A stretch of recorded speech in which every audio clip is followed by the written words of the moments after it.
So, hi, Reem. It's an honor to be with you today. Reem Abdellatif, writer, activist, co-founder of incredible movements such as African women's rights advocates. Um, Seriously, such an honor to be with you. Thank you so much, Leila. I'm really excited to be here today and to finally to have connected. So let's get into it. Can you share a little bit about your relationship with Egypt, your migration story, where you grew up, where you ended up, and where are you now? So I actually was born in Cairo, in Egypt, 1987. I lived there for about 4.5 years. I actually went to kindergarten there, and then my family decided to migrate to the U.S. So I'm the first generation of Egyptian American. And so my father actually left us first, and he wanted to get settled, and he decided to settle in South Carolina, in the U.S. because it was quiet. The South is also it's a nice place to raise a family for the most part. It's not as hectic as the bigger cities. But it was also quite lonely because we were the only Egyptians, the only actually Middle Eastern people in our town.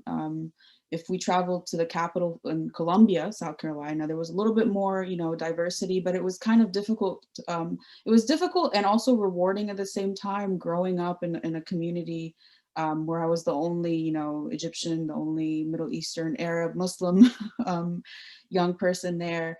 And, it was nice because everyone was very kind, and, we didn't face a lot of issues as maybe um, because obviously when we moved there, I was there during September 11th. I was about 13, 14. So things kind of changed then. And we used to hear a lot of horror stories from our friends in different states, simply because they're brown. There was a lot of anti-Muslim sentiment, anti-Arab sentiment, anti-Middle Eastern sentiment. If anyone remotely looked brown or Middle Eastern, that was a problem. But, I feel like I was lucky to grow up in a community where people were, inquisitive. They had a lot of questions about who we were. Um, my connection to Egypt is very deep because I joke with my mom about this all the time. You guys were living in South Carolina in a small country town, but their heart and mind and soul was, somewhere in Cairo, sitting in a cafe listening to Kulthum or something. And that was nice because it allowed me to have a connection with our roots, but at the same time, um, it kind of kept us tied to a country that you sometimes felt you didn't really quite belong to fully, and you didn't, and not only that, but because of the political situation, um, a country that at times felt like it, wasn't ready to welcome you. You know what I mean? But I love Egypt. I love the culture. I always use this quote because it's so true. Pope Shinoda one time said, Egypt is not a country that you live in, it's a country that lives in you. And today I think a lot of the activism that I do that is, in relation to Egyptian, the rights of Egyptian women and girls stems from my family's background. So I'm a survivor of gender-based violence. My mother and my grandmother are all survivors of female genital mutilation, which is something that, it's widely practiced in Egypt. Um, and getting to learn about their experiences has helped shape my activism and a lot of my writing, because a lot of these issues are still happening today. So my grandmothers were also child brides. They each one of them, one was married at age 12, the other at age 14. So I got to hear these stories, and I was young when they were telling me these stories, but I remember thinking these stories can't die with these women, and I eventually became a journalist, and I still write, obviously, but my work has kind of shaped into development, because I co-founded African Women Rights Advocates Movement with a group of African women from all over the continent. We're all survivors of one form of GBV or sexual harassment, including FGM. You know, we understand each other. We understand, and you know, our work comes out of love. It stems out of love. And a lot of times when I get attacked for my work online from people who might think that I'm overly critical of Egypt, right? You know, how could you talk like that about your mother country? You know, this saying that we always hear from across the Middle East, not just Egypt, right? It really stems from love. You know, if one thing that I always say, if you love someone, you don't enable them. If you love your country or your roots or whatever, you don't enable abuse. You want to see it achieve gender equality, achieve, you know, equal rights for everyone, including LGBTQ plus, you know, including young girls who shouldn't be, you know, sold into marriage, or and this happens. And it actually, what sparked our movement, because we founded Aura in 2020, right? It was because of COVID, because things were getting really bad for girls, not just in Egypt, but all over Africa. And we're still facing that backlash today. And that's a little bit about my connection. I hope that answered your question.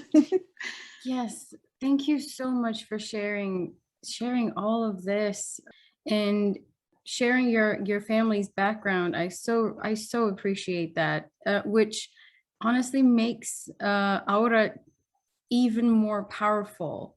So knowing that your family's background and your own background motivated you to start this organization, movement, activism, like organizing space. Can you tell us a little bit more about your campaigns, your initiatives more? Yes, so absolutely. So at the core of Aura, we are a safe space. We created a safe space where survivors can get together, not only to help other survivors, but to also heal. And that's one of the biggest issues that I've witnessed and I've experienced when I'm working in this field, or even as a journalist. I worked as a journalist for about 7 years in Egypt alone. So I covered everything post uprising. I was also there studying abroad at the American University in Cairo for 2 years. I did a lot of projects because I was studying journalism. So I was very hands-on in the community all over Egypt, you know, from Rafah all the way to southern Egypt. You know, there wasn't really, I dove deep because I took that experience serious. You know, I wanted to really discover where my parents come from, why, you know, and to be fully honest with you, when I started doing my own healing, before I co-founded the organization, I realized that I wanted actually to make sense of the traumas that my parents had experienced, and then the traumas that were inflicted upon me as well as a survivor of sexual abuse, sexual harassment, in my own home, you know, at the hands of my father. It's, you know, it took a while to be able to forgive, to heal, and to understand that there was essentially, it was abuse being recycled. You know, my mother told me a story about why she decided to never raise us in Egypt, and maybe also why she was so protective of us also in the US. You know, we lived in the US, but we were very strict. My mother was very strict, so we had to, you know, follow very strict rules, not necessarily religious. It was more of like a, she was worried about us from outside, you know, influence. But she told me that one of the reasons why she never wanted to raise us in Egypt is that she had witnessed a police officer beating up a young man in the street when she was in Cairo, when she was a young woman. This was before I was born, before she got married even. She witnessed a police officer on her way from work beating up brutally, you know, punching, kicking, you know, calling names, this young civilian man. You know, she didn't know what was happening, but it was traumatizing to her. You know, she also faced FGM. I mean, this is actually something that took her a while to be able to heal from, because for a very long time she wanted me to undergo FGM when we would visit Egypt in the summertime. You know, and I was always this loud, obnoxious, rebellious kid. And I tried to tone that down a little bit as I got older, but I was always like, no, I'm not doing this. Why would I, what the hell is this? You know, like I was just totally against it. You know, you're telling a 16-year-old teenager who grew up in the US that you're gonna, you know, cut off her, you know, clitoris. This was something very traumatizing. So it really encouraged me to learn and to go deep into not only our culture, but also the politics, and how the politics in the country shaped women's rights and how they shape gender equality, and all of that. And so I spent 7 years there, not just covering women's rights, but also politics, socioeconomic issues. Um, and it was, you know, it was very enlightening. I learned a lot. And again, it sparked my healing, because when I also faced sexual harassment in Egypt. And that was something that really triggered me. And it was like, where have I experienced this before? You know, I was so adamant about covering women's rights at that time, but I hadn't really looked at my own healing.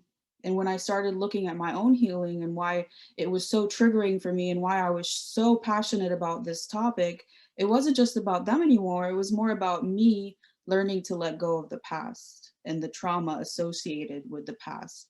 Now, the problem is, you know, when a lot of immigrant families, they think, you know, they're leaving behind the trauma, but you don't leave the trauma behind, you take it with you.